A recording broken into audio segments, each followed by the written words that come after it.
तत्वदर्शी संत रामपाल जी महाराज के अमृत वचन सर्व पवित्र धर्मों के पवित्र शास्त्रों के आधार पर। ना ज्ञान था तब तक तो चलो हम भटक रहे थे। अब दास पर दया करी परमेश्वर ने, आपके लिए ये ज्ञान दिया और दास आपके लिए ये संघर्षशील है।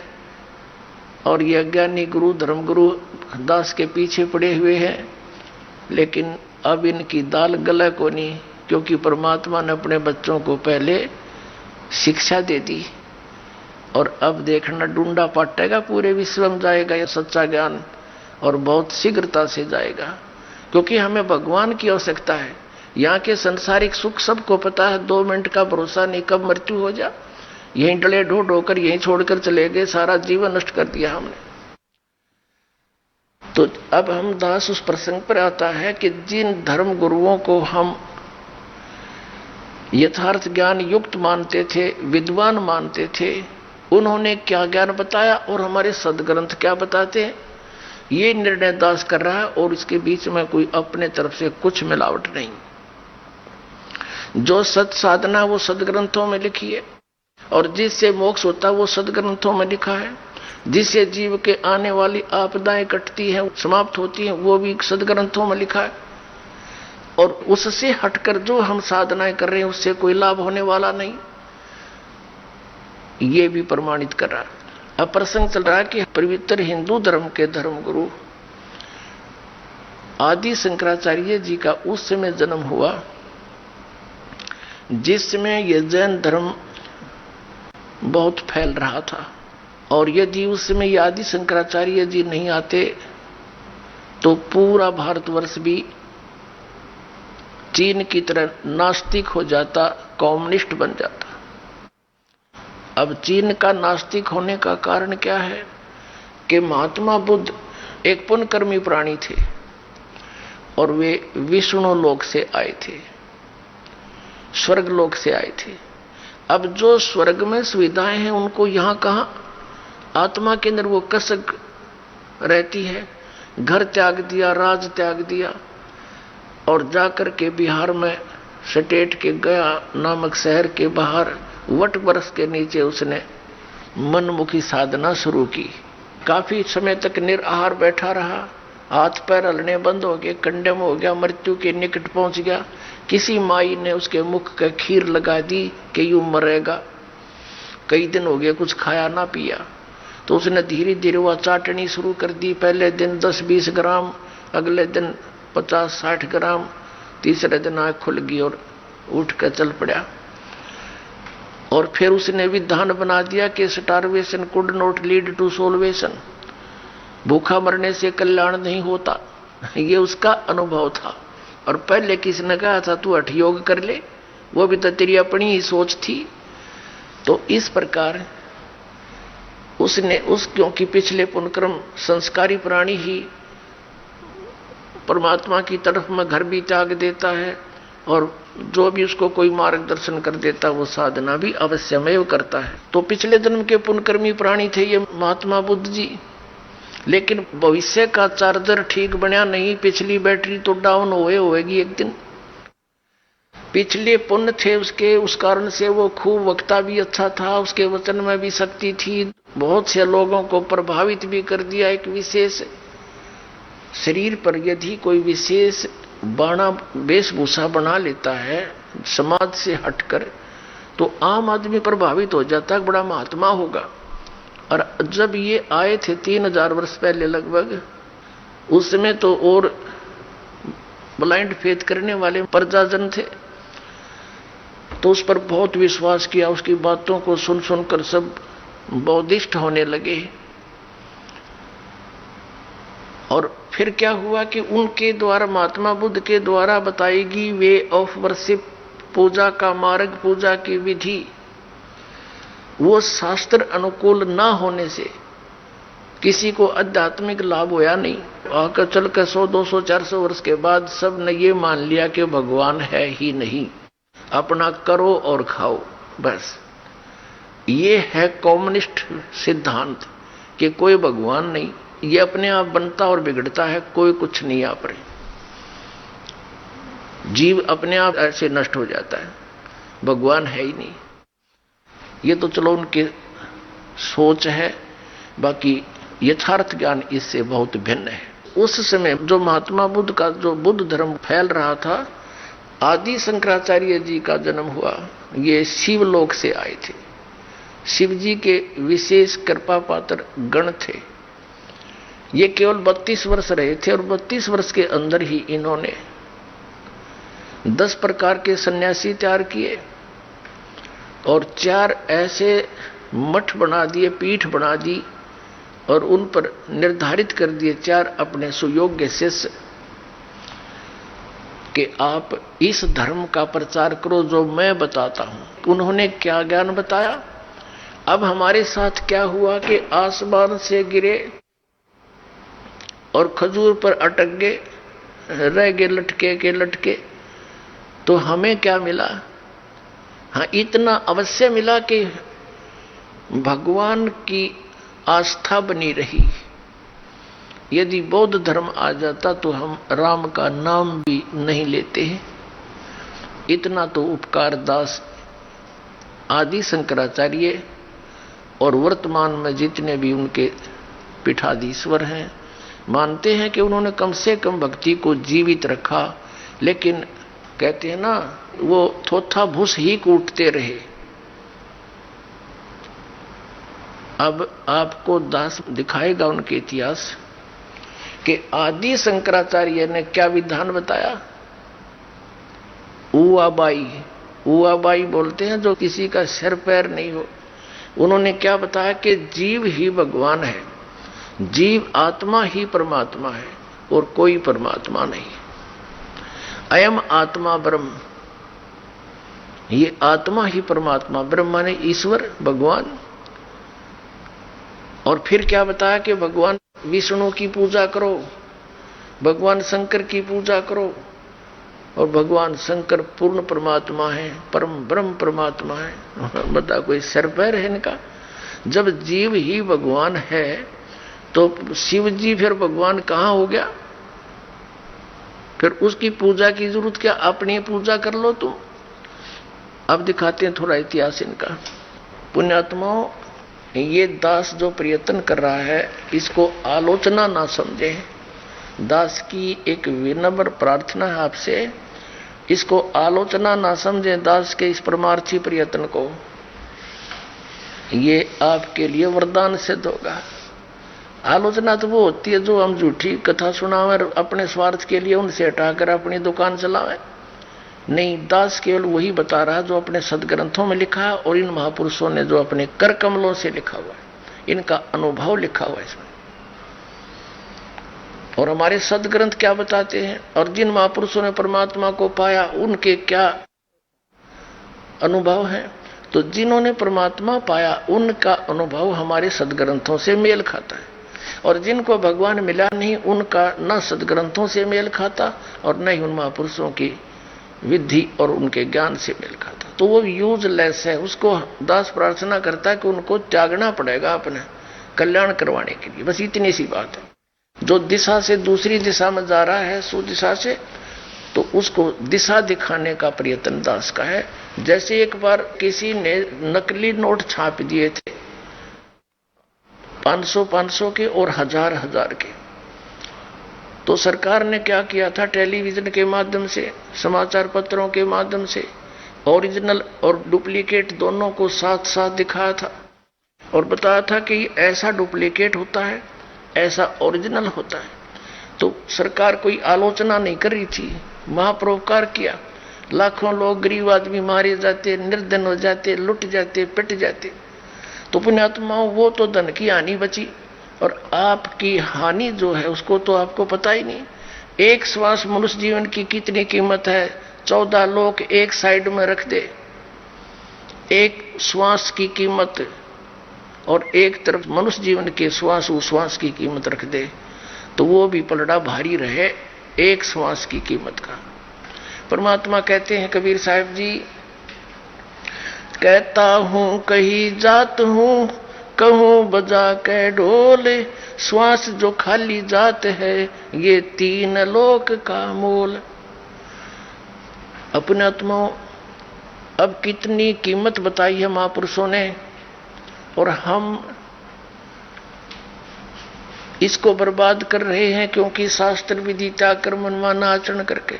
तो इन हमारे धर्म गुरुओं ने हमारे साथ एक ये बहुत बड़ा अन्याय कर रखा है, एक धोखा कर दिया। हम इनको शिक्षित विद्वान मानते थे क्योंकि ये संस्कृत भाषा पढ़ा करते थे, संस्कृत भाषा में बोलते थे। सभी सदग्रंथ हमारे पवित्र चारों वेद, पवित्र श्रीमद् भगवद गीता, पवित्र 18 पुराण, ये सब संस्कृत भाषा में लिपिबद्ध थे। और हमारे पूर्वज और हम यही सोचा करते थे ये महाविद्वान है, संस्कृत भाषा धारावाहिक बोलते हैं, इन्होंने सदग्रंथों को सही जाना है और वही बता रहे हैं जो सदग्रंथों में विद्यमान है। तो नो प्रॉब्लम, नो डाउट, निसंदेह होकर हम लगे हुए थे, निसंशय होकर के।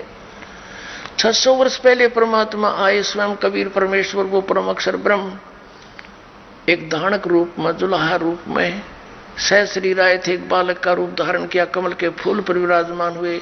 वहां से एक नीरू नामक जुलाहा उठा ले गया जो निसंतान था, यह लीला थी मालिक की पूर्व निर्धारित। वहां फिर दुल्हे के घर पर पलने की लीला होने से, वैसे तो सबके पालक हैं, वहां क्या पले थे, अपने लिए दूध भी सतलोक से मंगाया था कुंवारी गाय के अंदर।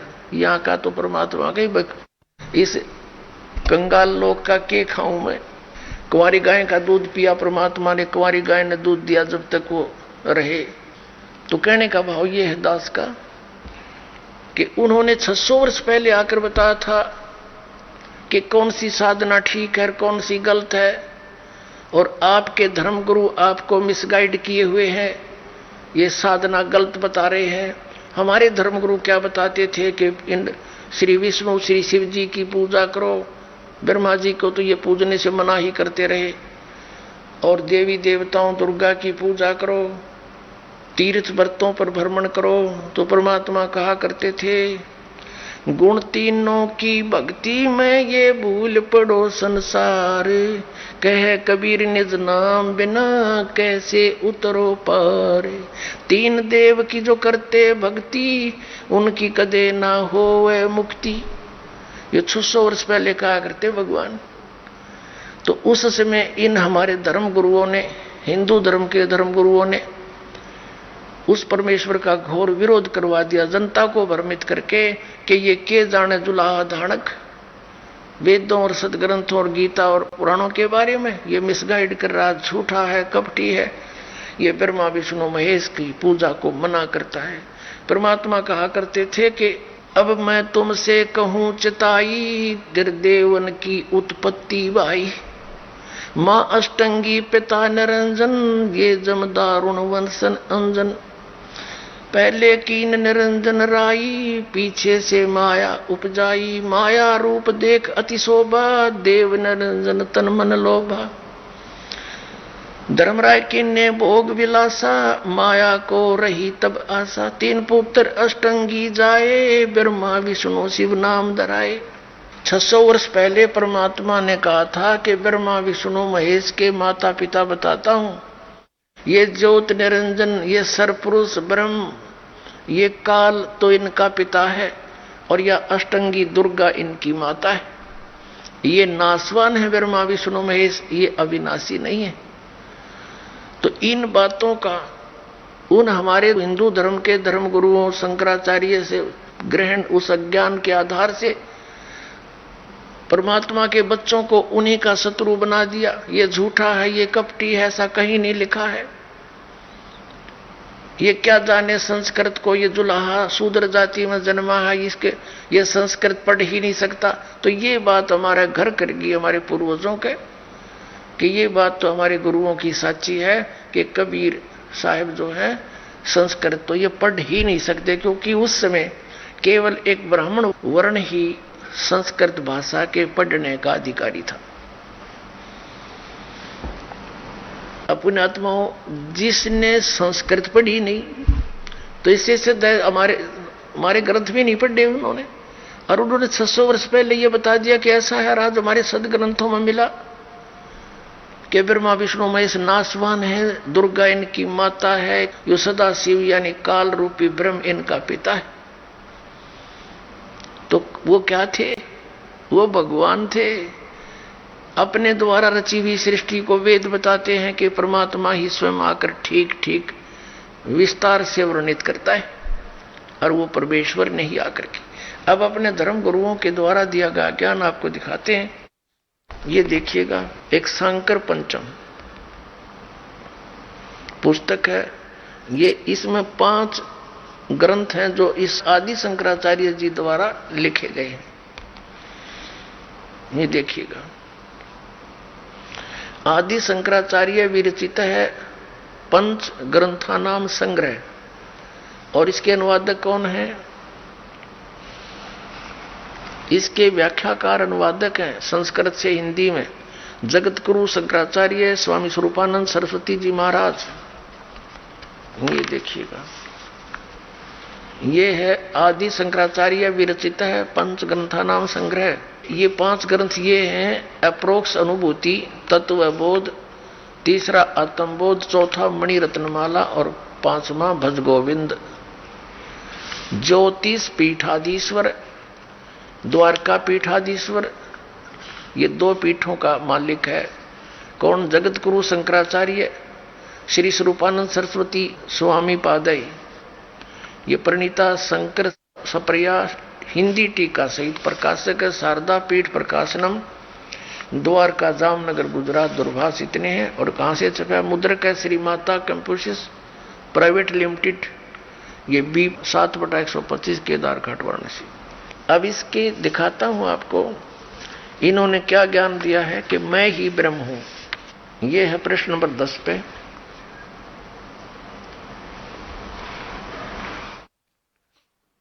ये है ज्ञान का स्वरूप क्या है कि मैं सम शांत सच्चिदानंद स्वरूप ब्रह्म ही हूं। आत्म स्वरूप देह मैं नहीं हूं। अहम ब्रह्मो व अहम, वह ब्रह्म मैं ही हूं। ठीक, मैं स्वयं निराकार, निर्मल, अविनाशी, अवयव और निर्विकार हूं। सर्व रोग रहित हूं। मैं निरामय, निरामय माने भी निरोगी कहते हैं। अब आपको दिखाते हैं 45 और 46 पे। ये है अप्रोक्ष अनुभूति शांकर पंच के। इसके 111 श्लोक में क्या लिखा है? मैं ब्रह्म ही हूं।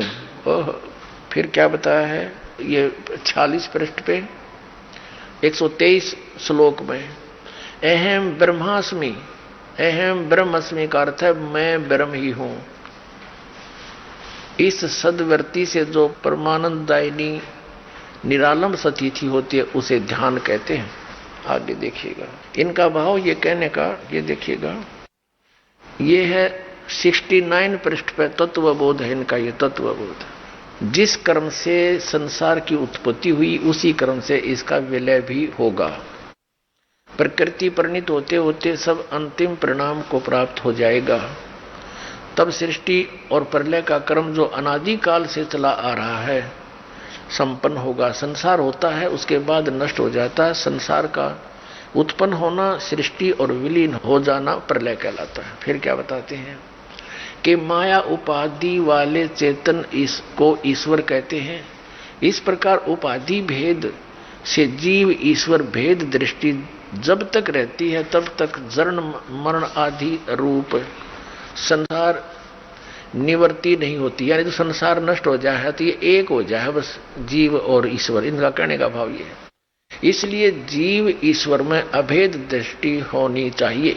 आगे देखिए 71 पर ये क्या बताता है कि मैं स्वयं ब्रह्म ही हूं।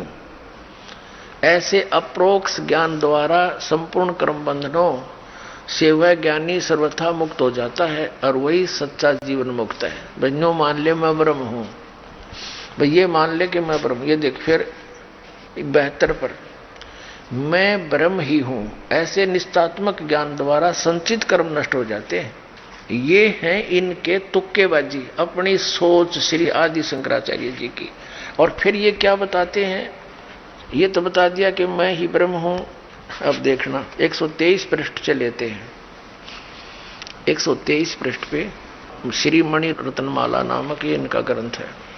इसमें क्या कहा? शिष्य का प्रश्न, हे गुरु, हे कृपालु, मैं इस अपार संसार समुद्र के बीच में डूब रहा हूं, मेरे लिए बचने का कोई उपाय है, कोई शरण है? कृपा उपदेश करने की कृपा कीजिए। गुरु का उत्तर, जो सारे संसार का ईश्वर है उसके चरण कमल का ध्यान ही सबसे बड़ी नौका है। उस पर चढ़कर तुम संसार समुद्र के पार जा सकते हो। विश्व पाद अम्बुज यानी कि दीर्घ नौका, भगवान विश्वनाथ के चरण कमल रूपी जहाज में बैठो, वे तुम्हें पार लगाएंगे। वे ही विश्वनाथ हैं, वे ही कृष्ण हैं, वे ही विष्णु हैं। अब ये हो गया क्लियर। अब वो इन वाला विधान कित गया, वो बाढ़ में गया। जीव ही भगवान है और कहीं भगवान विष्णु भगवान है। अब आगे देखो 127 पर ये संस्कृत है, इसमें लिखा है कि कार्य मया का, मैंने क्या करना चाहिए, कार्य कौन सा करना चाहिए? शिव विष्णु भक्ति, शिव और विष्णु की भक्ति करो। उत्तर दिया है यहां पर 128 पृष्ठ पे। मुझे क्या करना चाहिए, वो संस्कृत का केवल हिंदी किया स्वरूपानंद जी ने, और संस्कृत में लिखा है श्री आदि शंकराचार्य ने, वो उनका अनुभव और उसी का डंडोरा ये सब वर्तमान के शंकराचार्य पीट रहे हैं, उसी के ज्ञान का प्रचार कर रहे हैं। अब देखिए प्रश्न, मुझे क्या करना चाहिए? उत्तर, भगवान शिव और विष्णु की भक्ति करनी चाहिए। वैसे अब वो जीव भगवान कहाँ गया? अब फिर और दिखाते हैं आपको 136 पृष्ठ पे, 135 पृष्ठ पे है ये संस्कृत। शिव अर्चा यानी शिव की पूजा करो। यहां इनका उत्तर है प्रश्न उत्तर। प्रश्न क्या करना चाहिए? आप पर प्रश्न किया है उस किसने? आदि शंकराचार्य जी ने। आप पे उत्तर दिया भगवान शिव की पूजा करनी चाहिए। ठीक, अब आपको एक और दिखाते हैं इनके 135 पृष्ठ पे लिखा है आदि शंकराचार्य जी ने कि सबसे बड़ा पशु कौन है? उत्तर आप ही दिया कि जिसने शास्त्रों का अध्ययन किया हो फिर भी वह धर्म का आचरण नहीं करता हो और न ही उसको आत्म स्वरूप का ज्ञान हो, वह सबसे बड़ा पशु है। आप आइडिया ला लियो, सबसे बड़े पशु कौन है? अपने आत्माओं। हमारे सदग्रंथ क्या बताते हैं? जैसे कि ये हमारे आदरणीय शंकराचार्य जी ने ये कहते हैं कि हम वेदों को भी सत्य मानते हैं, श्रीमद् भगवद गीता को भी सत्य मानते हैं, पुराणों को भी सत्य मानते हैं। अब हमारे सदग्रंथ क्या बताते हैं? ये कहते हैं ब्रह्मा विष्णु महेश की पूजा करो। रजगुण ब्रह्मा, सतगुण विष्णु, तमगुण शिव जी है, ये भी मानते हैं। और कुछ एक चतुरता दिखाते हैं इस दास के प्रवचनों से। अब ये थोड़े से संकुचित होने लगे, अपना इष्ट बताते समय भी शर्माते हैं। अब ये किसी ने एक शंकराचार्य जी से पूछा, जी आपका इष्ट कौन है? कि परम ब्रह्म परमात्मा। उन्होंने कहा जी थोड़ा सा डिटेल से बताओ वो कौन है परम ब्रह्म परमात्मा? वो कहता तुम्हें क्या अधिकार है पूछने का? हर ये पूज्य किसने? दास बताओगे इनके पूज्य देव कौन से? ये देखिए, ला मैं दिखाई दो इनके इष्ट देव। ये है इनके इष्ट देव, देखिएगा इन्हीं के लिखे हुए हैं ये भी शर्माण लाग गए। ये श्री माता कैंपोसिस प्राइवेट लिमिटेड का प्रकाशन आषाढ़ पूर्णिमा संवत 2066 जुलाई 2009 की, वर्ष 8, अंक 97, मूल्य 10 रुपये। इन्होंने एक टिप्पणी दी है इसी पुस्तक के 2 पृष्ठ पे, इस पुस्तक के 2 पृष्ठ पे, श्री माता जुलाई 2009 की। क्या कहा है कि गुरु परंपरा नारायण से प्रारंभ होती है। नारायण कौन है? विष्णु जी। और हमारे गुरु पर आकर समाप्त होती है। इसी से संबंधित श्लोक है। ये क्या लिखा है? आवरण पर दिया गया चित्र नारायण से लेकर जितने भी प्रमुख गुरु हैं उन्हीं के हैं। आदि शंकराचार्य जी शंकर परंपरा के आदि गुरु माने जाते हैं। सभी को ज्ञात है कि उन्होंने देश की 4 दिशाओं में चारों वेदों को आधार बनाकर 4 शंकरा पीठों की स्थापना की, जिस पर वर्तमान में जगत गुरु शंकराचार्य जी विराजमान हैं। आवरण के ऊपर यानी जलद के ऊपर क्रम से ज्योतिष पीठ, द्वारका पीठ, इन सब के चित्र दिए गए हैं। अब हम आवरण देखते हैं। ये है नारायण यानी श्री विष्णु जी, ये इनके भगवान हैं, श्री विष्णु जी और श्री ब्रह्मा जी और श्री शंकर जी, ये तो इनके पूज्य देवता हैं। ये श्री वशिष्ठ जी, ब्रह्म ऋषि वशिष्ठ हैं, ये श्री ब्रह्मा जी के पुत्र हैं। और वशिष्ठ जी के पुत्र हैं श्री शक्ति देव जी, और शक्ति देव जी के पुत्र हैं श्री पराशर जी, और पराशर जी के पुत्र हैं श्री वेद व्यास जी, भगवान वेद व्यास जी, और वेद व्यास जी के पुत्र हैं सुखदेव, ये श्री सुखदेव जी, इन्हीं के चित्र हैं। इसके बाद और भी इनके जैसे श्री गौड़ पादाचार्य, श्री गोविंद भगवत पादाचार्य, और फिर ये है हिंदू धर्म के वर्तमान प्रवर्तक श्रीमद आदि शंकराचार्य दंडी स्वामी। अब ये इनका इतिहास, ये इनके देवता है। आप दिखाता हूं, ये नारायण विष्णु को ही कहते हैं। ये देखिएगा 21 पृष्ठ पे यह लिखा है कि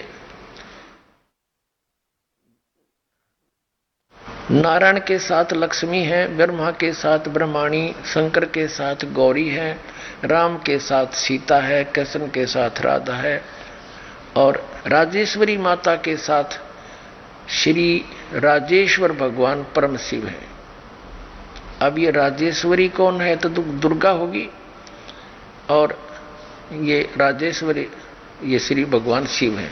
ये इनके पूज्य देवता हैं। अब आदि शंकराचार्य के बाद जो 4 पीठ बनाए गए, उनके ऊपर वर्तमान में कौन कौन महापुरुष, उनमें से एक हैं श्री स्वरूपानंद जी, जो 2 पीठों पर पीठाधीश्वर हैं। देखिएगा, ये है पुस्तक ज्योतिर्मय ज्योतिर्मठ, ये कोई पत्रिका है इनकी, ये कहां से छपी है दिखाते हैं आपको। ज्योतिर्मय ज्योतिर्मठ, जनवरी 2007। संरक्षक हैं अनंत विभूषित ज्योतिष पीठाधीश्वर एवं द्वारका शारदा पीठाधीश्वर जगत गुरु शंकराचार्य स्वामी स्वरूपानंद जी महाराज। संपादक लेखक संकलनकर्ता विष्णुदत्त शर्मा, अध्यक्ष आध्यात्मिक उत्थान मंडल दिल्ली। ये इनके प्रेरणा स्रोत हैं श्री सुबोधानंद ब्रह्मचारी जी। मुद्रक हैं फाइन प्रिंट एंड पैक्स, ये इनके परामर्श एवं सहयोग करता।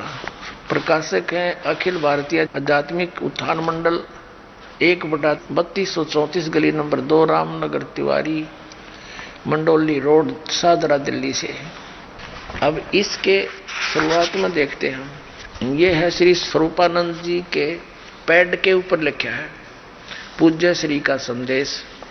अनंत विभूषित श्री स्वामी स्वरूपानंद सरस्वती जी महाराज, ज्योतिर्मठ, बद्रिका आश्रम, हिमालय, संचार यात्रा स्थान। ये यहां से अपने कर कमलों से लिखा है, नीचे लिखा है स्वरूपानंद सरस्वती, इनके हाथ का लिखा हुआ संदेश यहां छापा है।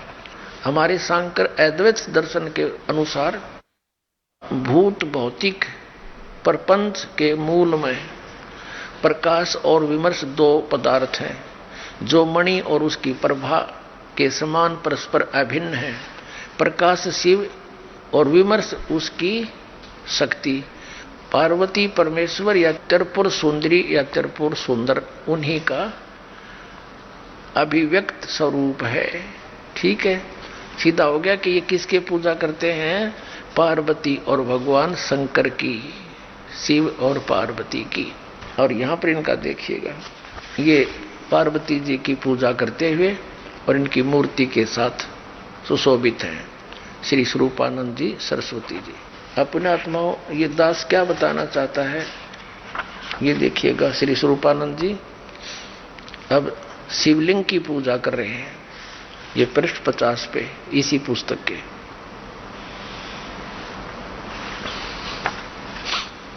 ये देखिएगा, जगत गुरु शंकराचार्य जी चंद्रमौलीश्वर महादेव की पूजा करते हुए ये शिवलिंग की पूजा कर रहे हैं, इसका नाम है योग। अब पुण्यात्माओं, परमात्मा कहा करते कि वेद पढ़े पर वेद न जाने, ये बातें पुराण 18। और पत्थर की पूजा करे ये भूल गए सिरजनहारा। अब आपको क्या दिखाते हैं कि ये कौन से मंत्र जाप करें। इनका तो कोई सिर पैर नहीं है कि के जाप करें। हरे राम राम राम हरे हरे जय गोविंद सीताराम राधे श्याम। और फिर इनके मूल मंत्र क्या है वो दिखाता हूं आपको, देखिएगा। ये है एक मठ आमनाय महाअनुशासनम नामक एक पुस्तक है जो आदि शंकराचार्य विरचितम, इन आदि शंकराचार्य जी ने ही इसका लेखन किया है। और ये कहां से छपी है? ये है आदि शंकराचार्य विरचितम वही, और संपादक और भाषा अंतर करता है डॉक्टर कामेश्वर नाथ मिश्र, आचार्य अध्यक्ष संस्कृत विभाग, अध्यक्ष शब्द विद्या संकाय, केंद्रीय उच्च तिब्बती शिक्षा संस्थान, सारनाथ वाराणसी उत्तर प्रदेश में। और ये नीचे और लिखा श्री काशी विद्वत परिषद न्यास केदार घाट वाराणसी। और ये कहां से छपी है देखिएगा, ये कहां से छपी है? Shri Mata computers private limited B7/125 बागा हेड़ा केदार घाट वाराणसी दूरभाषित में। ये देखिएगा इन 4 मठों की 4 पीठों की न्यारे न्यारे देवता न्यारे न्यारे इनके मंत्र। ये है पृष्ठ नंबर 33 पर हम आगे हैं। इस पर क्या बताया कि शारदा पीठ, शारदा मठामना यानी शारदा पीठ, इस क्षेत्र का नाम द्वारका है। और देवता सिद्धेश्वर है, श्री देवी है जो भद्रकाली, ये इनका पूज्य देव है और यह इनकी पूज्य देवी है। ठीक, यहाँ पर श्याम वेद इनके हवाले किया गया, ये केवल श्याम वेद का ही प्रचार करता है यहाँ का जो मठाधीश्वर है। ठीक, अब देखो इन्होंने अड़ंगा कैसे अड़ा रखा है, अपने अनुसार सदग्रंथों को मोल्ड कर दिया, उनके अनुवाद को। इसका अर्थ है, गीता अध्याय नंबर 2 का 46 का श्लोक है। इसका अर्थ तो ये बनता है कि बहुत बड़े जलाशय की प्राप्ति के उपरांत छोटे जलाशय में जैसा प्रयोजन रह जाता है, ऐसा ही विद्वान पुरुष को पूर्ण परमात्मा की जानकारी के बाद अन्य देवताओं में रह जाता, अन्य ज्ञानों में रह जाता है।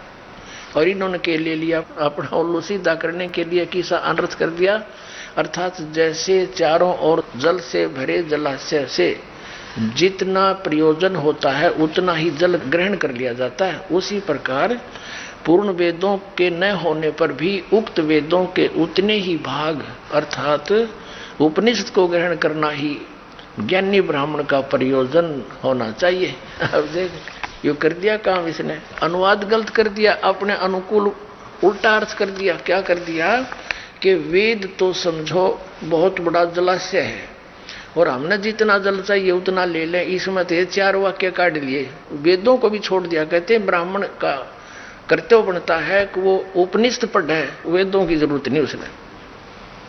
ये फिर देखियो, क्योंकि इनकी अंग्रेजी दास समझ सके, आपका समझ में आती तो पहले भाग जाते। ये देखिए 34 पृष्ठ पे हम पढ़ रहे हैं। ये है गीता अध्याय 2 का 46। पहले तो ये आपको दिखाऊंगा जो पेटा भरेगा न, इनकी घनी कसूती धाक जम रही है जनता पे। अकीद विद्वान में पढ़े थे, ये केवल भाषा जाने थे संस्कृत, और थारा इनके पास खक अध्यात्म ज्ञान थे, शून्य था इनका। देखिएगा श्रीमद् भगवत गीता, गीता प्रेस गोरखपुर से प्रकाशित है, जयदयाल गोविंद का इसके अनुवादक हैं। ये देखिएगा अध्याय नंबर 2 का और श्लोक नंबर आपको 46 दिखाते हैं। ये है अध्याय 2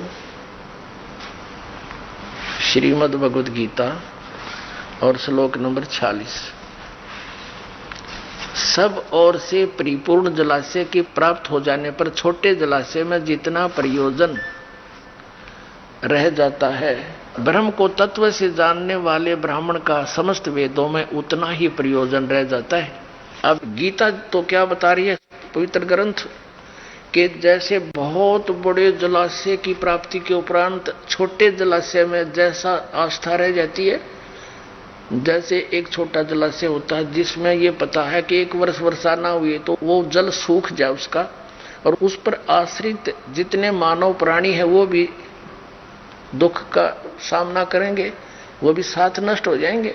और उन व्यक्तियों को कोई बहुत बड़ा जलाशय मिल जाए जिसको 10 वर्ष वर्षा ना हो तो भी जल न समाप्त हो, कहते हैं फिर उस छोटे जलाशय में जैसी श्रद्धा रह जाती है, ऐसे ही पूर्ण परमात्मा के तत्व ज्ञान की प्राप्ति के बाद अन्य ज्ञानों में जैसी आस्था रह जाती है। यानी अंडरस्टूड है, जिसने ऐसा जलाशय मिल गया 10 वर्ष वर्षा ना हो तो अभी जल समाप्त नहीं हो तो तुरंत त्याग कर उसको तुरंत पहुंच जाएगा वहां पर।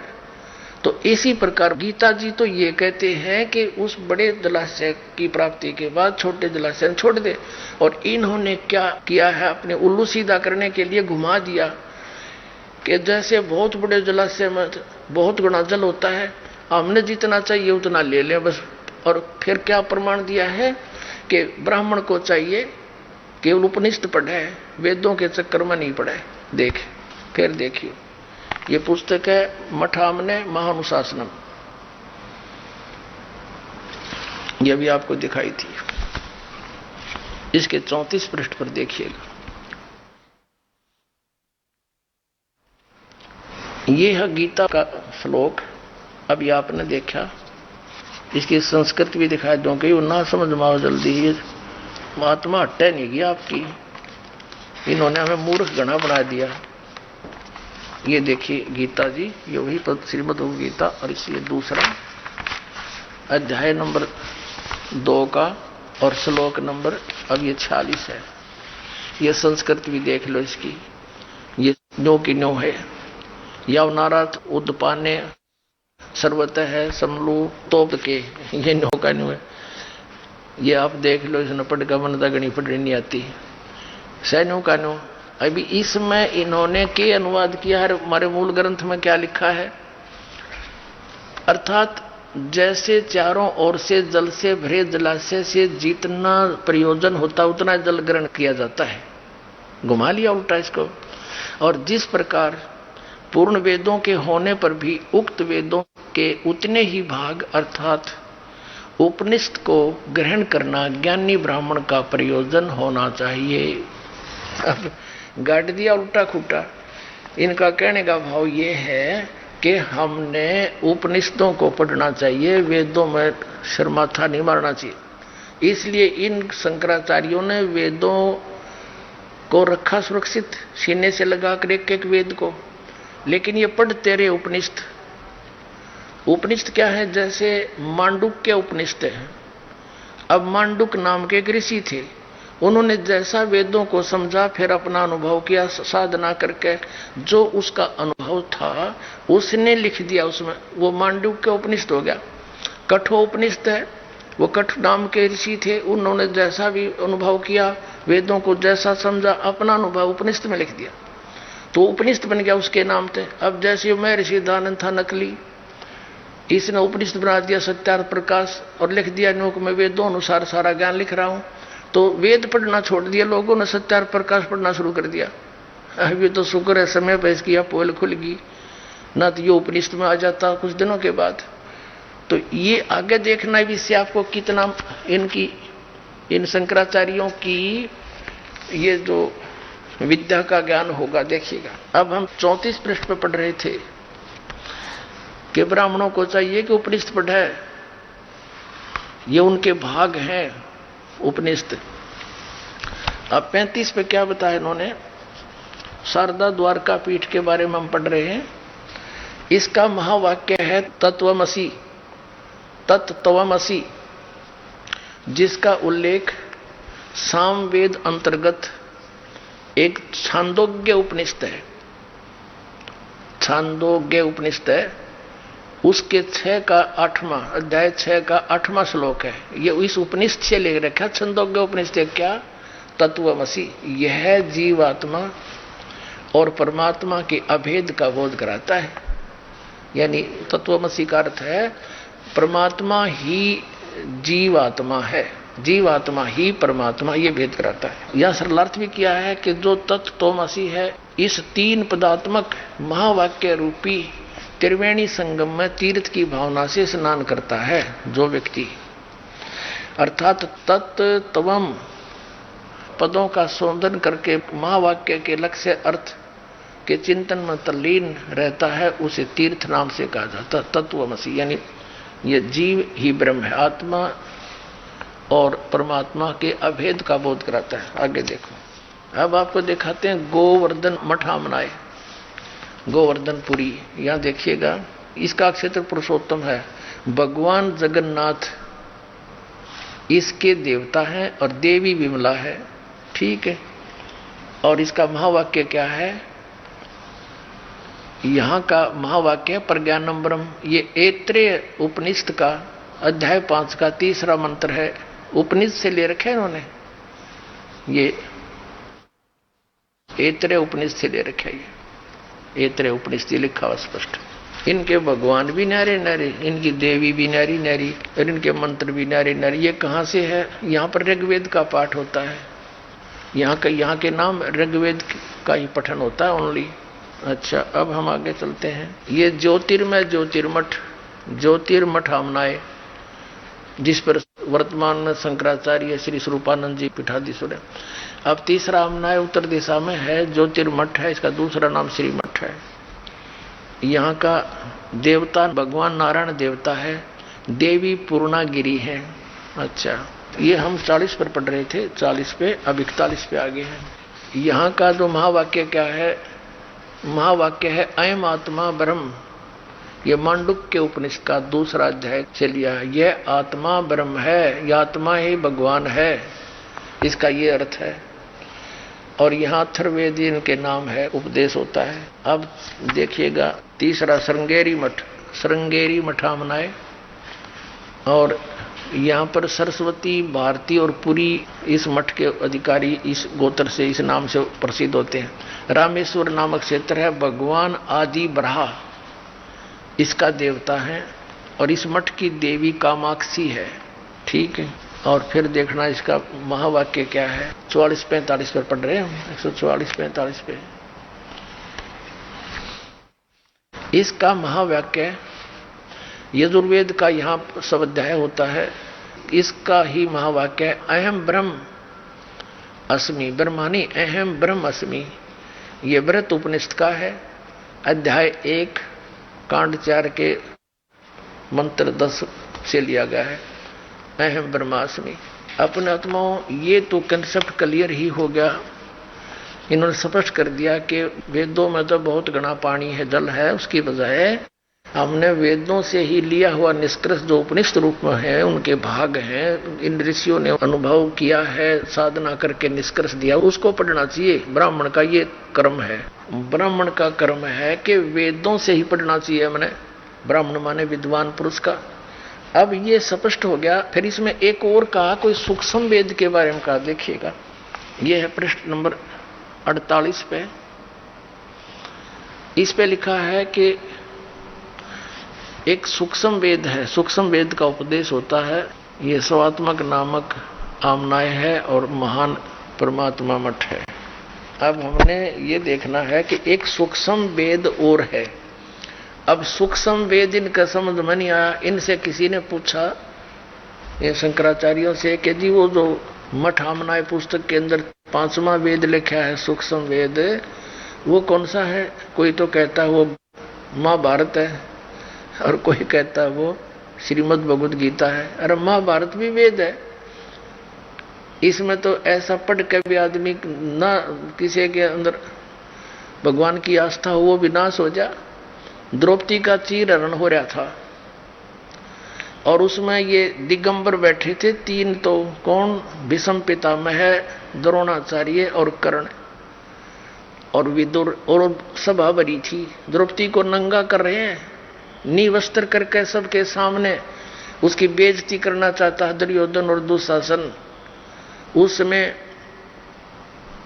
उस सभा के अंदर एक था भगत बीज विदुर। विदुर ने खड़ा होकर कहा पंचायत में, अरे भले पुरुषों, तुम किसकी बेइज्जती कर रहे हो? अपनी बहू की। अपने ही बहू को नंगा कर रहे हो। ये तुम एक ही परिवार, चाचे ताऊ कोई घनी दूर नहीं होते। विदुर कहे ये बंधु थारा, एक का कुल एक का परिवारा। विदुर के मुख पर लगा थपेड़ा, तू तो है पांडवों का चेहरा, तू तो है बांदी का जाया। तो वहां पर भीष्म, द्रोण और कर्ण मुस्काया। अब पुण्यात्माओं, ये सूक्ष्म वेद में लिखा है परमात्मा ने कि तुम इसे ग्रंथ पढ़ते हो जिसमें कोई करैक्टर नहीं किसी का। अब कवा सुनी किसका ना होती। और दुर्योधन जैसे दुष्ट ने कैसा निर्णय लिया, द्रौपदी को सभावन नंगा करे, रे बेशरम। और फिर वहां दर्शक कौन बैठे हैं, भीष्म पितामह है। आइए अब हम उन श्रद्धालुओं के अनुभव जानते हैं जो जगत गुरु तत्वदर्शी संत रामपाल जी महाराज जी से दीक्षा प्राप्त कर चुके हैं तथा उनके द्वारा बताए गए भक्ति मार्ग पर चल रहे हैं। नमस्कार सर। सचल। सर क्या नाम है आपका? राजू दास। राजू जी आप कहाँ से हैं? मैं गांव डाबोदा खुर्द, जिला झज्जर, हरियाणा से। संत रामपाल जी महाराज से नाम दीक्षा आपने कब ली? मैं 10 तारीख 5वां महीना 2017 को। संत रामपाल जी महाराज से नाम दीक्षा लेने से पहले क्या आप कोई भक्ति साधना भी करते थे?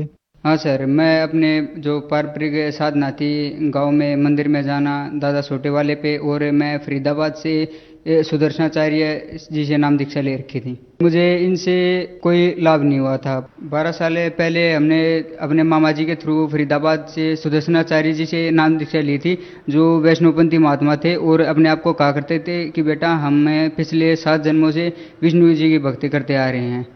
तो जब मुझे कुछ ज्ञान नहीं था, क्योंकि मैं छोटी उम्र में था, जब से मैं 4वीं-5वीं कक्षा में था।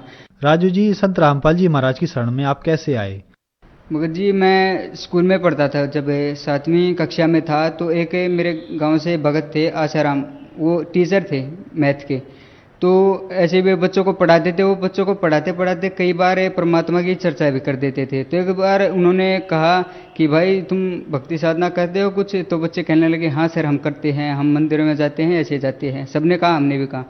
तो वो कहने लगे कि आपसे एक बात पूछूं? हमने कहा कि पूछिए सर। तो उन्होंने कहा कि ब्रह्मा विष्णु महेश के माता पिता कौन है?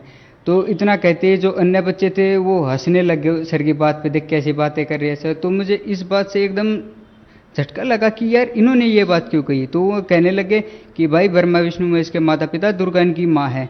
तो अन्य बच्चों ने तो उनकी बातों पर विश्वास नहीं किया, उन्हें तो ऐसे ही टाल दिया। तो भगत जी स्कूल आउट होने के बाद, मतलब क्लास खत्म होने के बाद, मैं सर से पूछा कि सर आपने कहाँ से कहा? तो उन्होंने कहा कि भाई हमारे सदग्रंथों में लिखा हुआ कि ब्रह्मा विष्णु महेश के माता पिता और इनकी जन्म मृत्यु भी होती है। तो मैंने कहा कि सर ठीक है। उस भगत ने मुझे गीता तेरा ज्ञान अमृत एक पुस्तक दे दी। मैं खुद गीता पढ़ता था घर पे। तो मैंने वो गीता और संत रामपाल जी महाराज का ज्ञान दोनों एक साथ रख के, राइट और लेफ्ट की तरफ, दोनों का ज्ञान मिला के देखा। जब भगत जी मैंने गीता का ज्ञान मिला के देखा संत रामपाल जी महाराज से, तो गीता का ज्ञान बिल्कुल, मतलब कि जो मैं भक्ति साधना करता था फरीदाबाद वालों से, उनसे बिल्कुल हटके थी भगत जी। उनकी साधना सारी विरुद्ध, जो मैंने गीता में प्रमाण देख के मैं अक्का बक्का रह गया कि यार जो मैं साधना कर रहा हूँ वो सारी शास्त्र विरुद्ध है। ना उनके नाम मिल रहे हैं, ना उनकी कोई साधना मिल रही है। तो यार ये मतलब बहुत गलत हो गया। तो फिर भगत जी, मैं उन भगत से कहा कि यार मेरी तो सारी साधना गलत है, मैं क्या करूं? तो उस भगत ने कहा कि भाई यहाँ पे नामदान सेंटर है संत रामपाल जी महाराज का मुंडका में। तो फिर मैं वहाँ पे चला गया भगत जी से। 2-3 दिन मैं वहाँ संत रामपाल जी महाराज के मैंने सत्संग सुने और प्रमाणित ज्ञान करके, मैंने एक विश्वास करके कि संत रामपाल जी महाराज कबीर परमात्मा के भेजे हुए एक संत है, मैंने ये मान के संत रामपाल जी महाराज जी से 10 तारीख 5वां महीना 2017 को नाम दीक्षा ली। संत रामपाल जी महाराज से नाम दीक्षा लेने के बाद आपको क्या लाभ प्राप्त हुए? सर, संत रामपाल जी महाराज जी से नाम दीक्षा लेने के बाद दास को बहुत लाभ हुए। पहला लाभ तो ये हुआ कि जब मैंने गीता का ज्ञान संत रामपाल जी महाराज से मिला, तो मुझे ये पता चला कि सच्चाई क्या है सदग्रंथों की, वो क्या कह रहे हैं, गीता में क्या लिखा हुआ है, किस परमात्मा की भक्ति के लिए कहा गया है।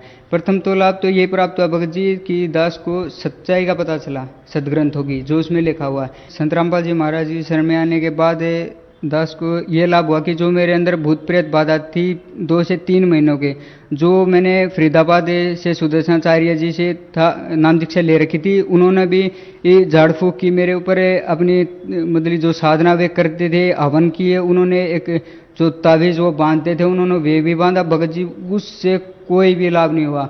और यहाँ तक कि मैं रात को जब सोता था तो वे सोते सोते वे भूत प्रेत जो थे वे मेरे चद्दर को फेंक देते थे एक तरफ, और मुझे ऐसे इतनी बुरी तरह दबा लेते थे कि मतलब कि सांस लेने में मुझे बहुत ज़्यादा दिक्कत होती थी।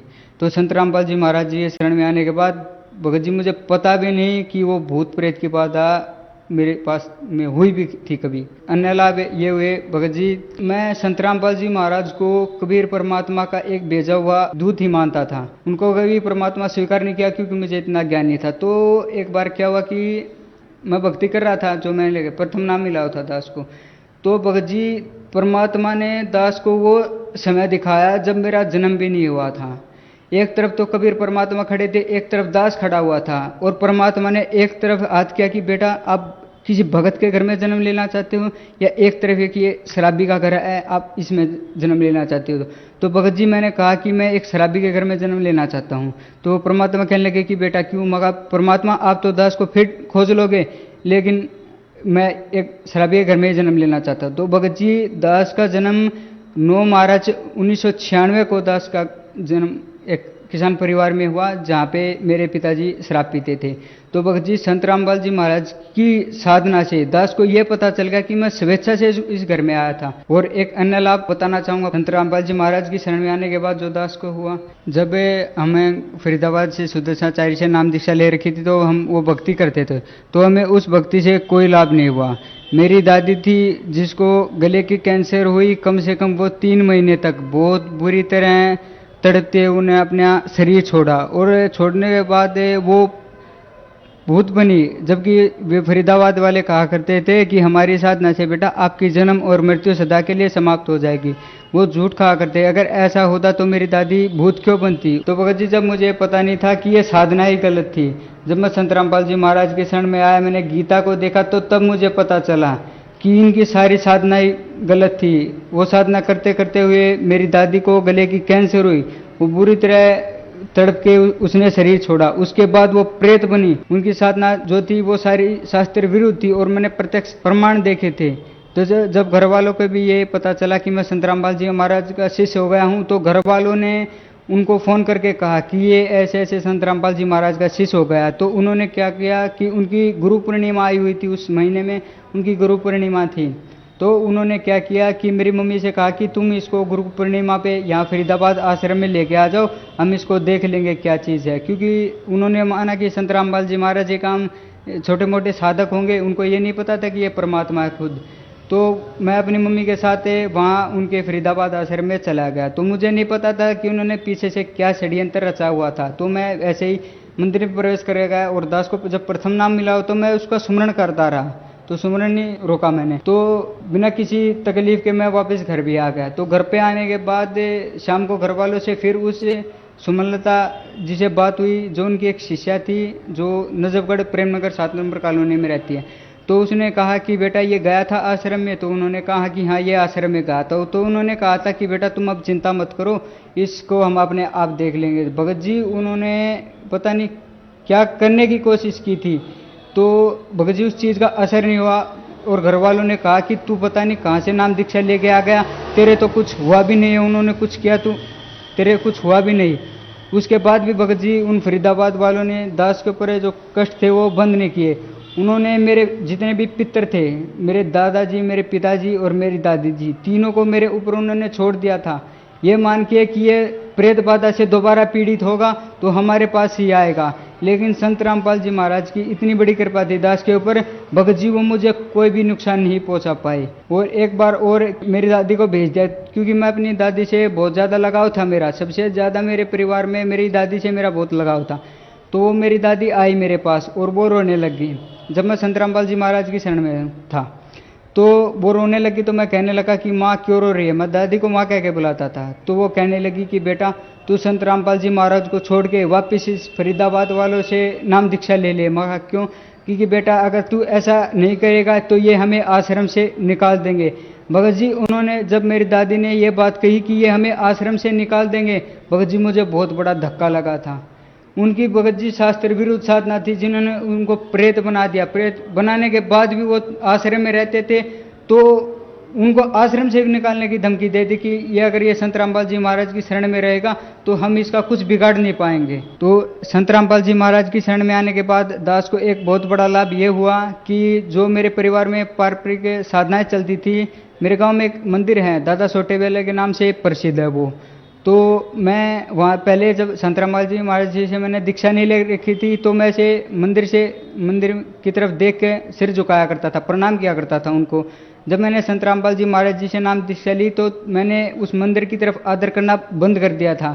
तो क्या हुआ कि मैं एक बार पशु नहला रहा था, वो जो वहाँ के सिद्ध पुरुष है वो सांप के रूप में रहते थे, तो मैं जब पशु नहला रहा था तो मेरे पैरों के पास से एक सांप घूमने लग गया, पता नहीं कैसे। तो मुझे आभास हुआ, तब मैंने संत रामपाल जी महाराज का नाम स्मरण किया, तो वो सांप वहाँ से चला गया। फिर उसी 1-2 दिन के बाद मैं तालाब में नहा रहा था, नहाते नहाते वो सांप मेरे पास आया और मेरे पास घूमने लगा। उस समय सुमरण कर रहा था, मैं तैरते तैरते सुमरण कर रहा था, तो वो जो सांप था वहाँ से चला गया। और उस सांप के चले जाने के बाद उस संत ने, जहाँ पे मेरे पूर्वज जाया करते थे दादा सोटे वाले के पास, उन्होंने मुझे प्रत्यक्ष दर्शन दे के ये कहा कि बेटा मान गया आपकी भक्ति को और मान गया आपके संत रामपाल जी महाराज की भक्ति को। बेटा जो आप साधना कर रहे हो इसका कोई वार पार नहीं है, ना इसके सामर्थ्य का कोई वार पार है। और बेटा मैं आपसे बहुत प्रसन्न हूँ, आप जो साधना कर रहे हो इस पे लगे रहिएगा बेटा, आपको आजीवन कोई भी कष्ट नहीं आएगा, ये मैं गारंटी के साथ कहता हूँ। भगत जी मुझे सबसे बड़ा यही फायदा हुआ कि जहाँ मेरे पूर्वज जाया करते थे वहाँ के स्वयं उस संत ने मुझे ये कहा कि बेटा जिस शरण में तू गया हुआ है, जो भक्ति तू कर रहा है उसका कोई वार पार नहीं है, वो तुझे कभी कष्ट नहीं देगी और तू सदा सुखी रहेगा। और मैं तेरे से बहुत प्रसन्न हूँ कि बेटा तूने पूरे गुरु की शरण ग्रहण की है। तो भगत जी संत रामपाल जी महाराज की शरण में आने के बाद दास को बहुत बड़ा लाभ यही हुआ कि हमारे पारंपरिक साधना के संत भी यही कह रहे थे कि बेटा तू बहुत अच्छी शरण में गया हुआ है, तू बहुत सुखी पाएगा आजीवन। जो श्रद्धालु आज आपको देख रहे हैं, आप उनको क्या संदेश देना चाहेंगे? मैं उनसे ये कहना चाहूँगा कि मैंने नाम दीक्षा ले रखी थी सुदर्शनाचार्य महाराज जी से। उन्होंने जो मुझे नाम दीक्षा दी थी उन्होंने मुझे 3 नाम की नाम दीक्षा दी थी। ओम श्री भगवती वासुदेवाय नमः, ओम नमो नारायण, और एक नाम दिया करते कि बेटा जब ये 2 नाम आप परिपक्व कर लोगे तो तीसरा नाम आपको दिया जाएगा, जो आपको किसी को झाड़ा लगाओगे तब उस मंत्र का आपको प्रयोग करना पड़ेगा। तो भगत जी मैंने गीता से उनके नामों को मिला के देखा, उनका एक भी नाम, एक तीसरे नाम को छोड़ के कोई भी, वो एक श्लोक ले रखा था उन्होंने, उनका नाम भगत जी कहीं भी गीता में नहीं मिला हुआ। जबकि वे कहा करते कि बेटा गीता का ज्ञान सर्वधार्य है, और एक श्री कृष्ण जी ने बोला। भगत जी उनकी एक भी क्रियाएं ना तो गीता से प्रमाणित ना किसी भी सदग्रंथ से प्रमाणित है। तो मैं भक्त समाज को और सभी को ये कहना चाहूँगा कि आप संत रामपाल जी महाराज जी के ज्ञान को एक बार सदग्रंथों से मिला के देखिए, आपको सच्चाई का अपने आप पता लग जाएगा कि क्या सच और क्या झूठ। सर, संत रामपाल जी महाराज से नाम उपदेश कैसे ले सकते हैं? सभी जगह संत रामपाल जी महाराज की दया से हर एक स्टेट में नामदान सेंटर खुले हुए हैं। आप जो सत्संग आते हैं संत रामपाल जी महाराज जी के टीवी चैनलों पे, तो उन चैनलों के नीचे से एक पीली पट्टी चलती है, वो पीली पट्टी चलने के वहाँ पे कॉन्टैक्ट नंबर होंगे, आप उनसे कॉन्टैक्ट कीजिए। आप वहाँ से बुक भी मंगा सकते हैं फ्री ऑफ कॉस्ट, और वहाँ से अपने नज़दीकी नामदान सेंटर का पता भी लगा सकते हैं। धन्यवाद सर। सच।